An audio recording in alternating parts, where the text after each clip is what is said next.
அசர சொத்து அசையாத சொத்துன்னு சொல்லுவாங்க. இதில் ஒரு அசையாத சொத்துக்கு தான் எப்போவுமே விலை ஜாஸ்தி, மதிப்பு ஜாஸ்தி.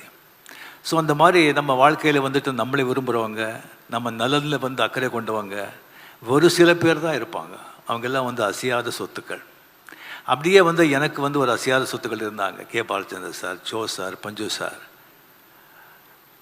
R M Veerappan sir, Saravanan sir, doctor Kalaignar அவர்கள். தான் அது காலத்தின் சட்டமோ எனக்கு தெரியாது. நமக்கு யார் ரொம்ப விரும்புகிறோமோ, நம்ம யார் ரொம்ப மதிக்கிறோமோ, நம்ம யார் ரொம்ப பிரியமாக இருக்காங்களோ அது காலம் சீக்கிரமாக கொண்டு போயிடுறது.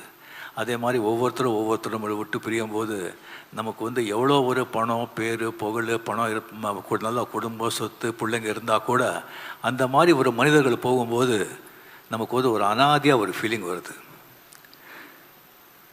So Saravanan sir is a great man. 60 வருட நம்பிக்கை. Anand banians and briefs.